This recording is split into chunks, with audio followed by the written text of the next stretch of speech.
آپ وہ بھی بیان کرتے۔ ویسے بھی قرآن کا اسلوب ایسا پیارا ہے کہ جسے نہ بھی سمجھ ہو وہ سنتا چلا جاتا ہے، جیسے کہ کل بھی قرآن مجید کا مطلب نہیں جانتے مگر پھر بھی بڑے شوق سے پڑھتے ہیں اور سنتے ہیں، اور سنے بھی کیوں نہ، یہ قرآن ہے ہی اتنا پیارا کیونکہ یہ اللہ کا کلام ہے جس سے انسان کبھی نہیں اکتاتا۔ ظلم و ستم انسان کی عادات میں سے ہے کہ جب وہ کسی سے نفرت کرے تو اپنا غصہ نکالنے کے لیے ہاتھا پائی کرنے لگ جاتا ہے۔ ایسے ہی مشرکین مکہ نے بھی کہا جب انہوں نے یہ دیکھا کہ مسلمان بڑھتے ہی جا رہے ہیں تو انہوں نے ان پر ظلم و ستم کرنا شروع کر دیا، ایسے ظلم کیے کہ انسان کے تصور سے ہی کانپ جاتے ہیں۔ چند مظالم، آپ کا نام بگاڑا گیا، طعن و تشنیع کی گئی، سجدے کی حالت میں گندگی پھینکی گئی آپ پر۔ بیٹے کے انتقال پر ابتر کہا گیا۔ ابتر کہتے ہیں کہ جس کی نسل نہ ہو، مطلب آپ صلی اللہ علیہ وسلم کے جب بیٹے کی وفات ہوئی تو ان کی نسل ختم ہو گئی۔ ہاں، صرف صاحبزادیاں ضرور تھی لیکن بیٹا نہیں، نسل تو بیٹے سے ہے، تو اس لیے ان کو ابتر کہنے شروع کر دیا گیا۔ چہرے پر پتھر مارے گئے، کعبے میں نماز سے روکا گیا، آپ کے صحابہ کو مارا پیٹا گیا۔ عثمان کے چچا انہیں کھجور کی چٹائی میں لپیٹ کر نیچے سے دھواں دیتے۔ مصعب بن عمیر کی والدہ نے انہیں گھر سے ہی نکال دیا۔ بلال کو گلے میں رسی ڈال کر مکہ کے پہاڑوں میں گھسیٹا گیا، ڈنڈے مارے گئے، بھوکا پیاسا رکھا گیا، گرم زمین پر لٹا کر سینے پر پتھر رکھے گئے، حتیٰ کہ بعض صحابہ کرام کو تو شہید ہی کر دیا گیا۔ اسلام کی سب سے پہلی شہید خاتون حضرت سمیہ ہیں جنہوں نے اسلام نہ چھوڑنے پر شہید ہونے کا مرتبہ پایا۔ ان کی ایک ٹانگ پر رسی باندھ کر ایک اونٹ کے ساتھ اور دوسری ٹانگ پر رسی باندھ کر دوسرے اونٹ کے ساتھ باندھ دیا گیا تھا، اونٹوں کو مخالف سمت میں بھگایا، ٹانگ ٹوٹ گئی اور نیز آپ کو شہید کر دیا گیا۔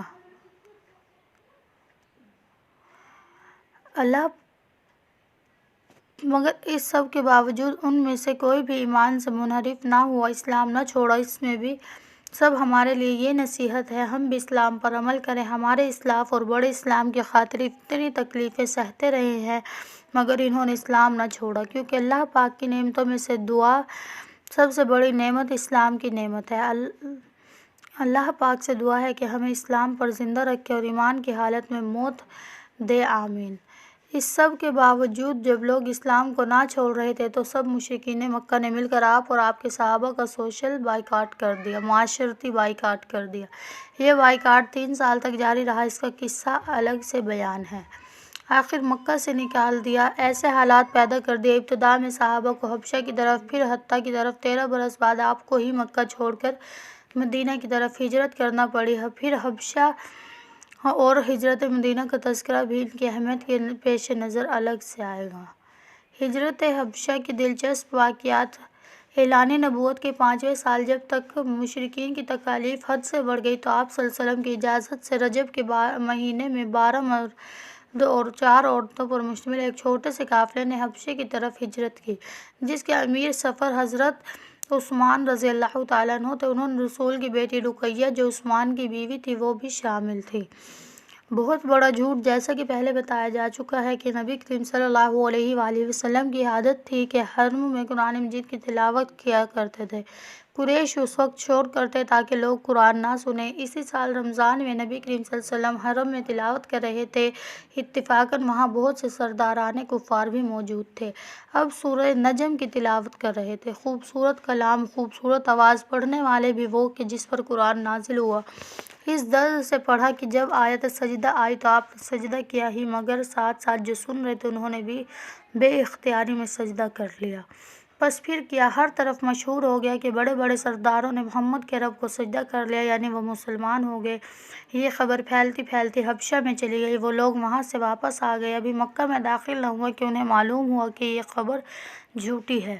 ہوا یہ کہ جب کفار کے سجدہ کی خبر مشہور ہوئی تو وہ بڑے پریشان ہوئے کہ جب لوگوں کو وہ کہتے تھے کہ قرآن نہ سنو، قرآن سننے کے سبب انہوں نے خود بے اختیاری میں سجدہ کر لیا۔ اس بات کا حل انہوں نے یہ نکالا کہ نبی کریم جھوٹ بول رہے ہیں، نعوذ باللہ۔ سورہ نجم کی تلاوت کے دوران آپ نے کفار کے دیوی دیوتاؤں، بتوں کی اہمیت کو مان لیا ہے۔ کہنے لگے، آپ نے تلاوت کے دوران جب یہ کہا، یہ بلند پایہ دیویاں ہیں اور ان کی شفاعت کی امید کی جاتی ہے کہ اتنا بڑا جھوٹ تھا جس کی کوئی حد نہیں۔ وہ کلام جو ان بتوں کی مذمت میں آیا تھا، میں ایسے لفظ کیوں کر ہو سکتے ہیں، یہ صریح جھوٹ بول کر انہوں نے ماتحتوں کو مطمئن کیا۔ حبشہ سے واپس آنے والے مسلمانوں کو جب حقیقت کا علم ہوا تو وہ پھر سے واپس پلٹ گئے اور کچھ مکہ میں آ گئے۔ مگر مشرکین مکہ کا ظلم تھا کہ بڑھتا ہی جا رہا تھا، حتیٰ کہ اگلے سال پھر 100 کے قریب افراد، جن میں 82 مرد اور 18 عورتیں تھیں، دوبارہ حبشہ کی طرف ہجرت کر گئی۔ مشرکین مکہ اس بات پر بھی راضی نہ ہوئے کہ توحید پرست ان کے علاقے سے چلے گئے ہیں۔ وہ حبشہ تک ان کے پیچھے گئے اور وہاں کے عیسائی بادشاہ سے کہا کہ ہمارے کچھ افراد آپ کے ملک میں بھاگ کر آئے ہیں، انہیں واپس کیا جائے۔ ان کے بادشاہ نے درباریوں کو رشوت دے کر اپنے ساتھ میں لایا تھا۔ درباری بھی ان کی حمایت کرنے لگا۔ بادشاہ کا نام اصحمہ تھا۔ اس نجاشی کہا جاتا تھا۔ مہاجرین سے ہجرت کا سبب پوچھا تو حضرت جعفر طیار رضی اللہ تعالیٰ عنہ نے کہا، اے بادشاہ، ہم جاہلیت میں تھے، بتوں کو پوجتے، تعلق توڑتے، ہمسائیوں سے بد سلوکی کرتے، کمزور پر ظلم کرتے تھے۔ اللہ پاک نے ہمیں ایک نبی بھیجے جنہوں نے ایک اللہ کی طرف بلایا اور ان باتوں سے روکا۔ ہم نے ان کی بات مانی اور ان لوگوں کی بات نہ مانی۔ ان ظلم کی وجہ سے آپ کے علاقے میں آئے ہیں۔ مشرکین مکہ بڑے پریشان اور کہنے لگے، اے بادشاہ، ان سے پوچھیں عیسیٰ کے بارے میں ان کا کیا نظریہ ہے۔ بادشاہ چونکہ عیسائی تھا، اس وقت عام عیسائیوں کا عقیدہ تھا نعوذ باللہ کہ حضرت عیسیٰ اللہ کے بیٹے ہیں۔ استغفار۔ انہیں یہ غلطی اس لیے لگی کہ عیسیٰ بن باپ کے پیدا ہوئے تھے، جب اسلام کہتا ہے کہ عیسیٰ اللہ کے بندے اور رسول ہیں۔ اللہ پاک کا کوئی بیٹا نہیں، بن باپ کے پیدا ہونے سے کوئی اگر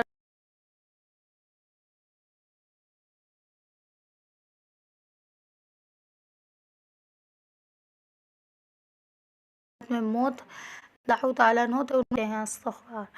انہیں یہ غلطی اس لیے لگی کہ عیسیٰ بن باپ کے پیدا ہوئے تھے، جب اسلام کہتا ہے کہ عیسیٰ اللہ کے بندے اور رسول ہیں۔ اللہ پاک کا کوئی بیٹا نہیں، بن باپ کے پیدا ہونے سے کوئی اگر اللہ کا بیٹا بن جاتا تو آدم تو بن باپ ہی نہیں، بن ماں بھی تھے، تو ان کے بارے میں یہ کیوں نہیں کہتے وہ اللہ کے بیٹے ہیں۔ دراصل یہ لوگ گمراہی کا شکار ہیں۔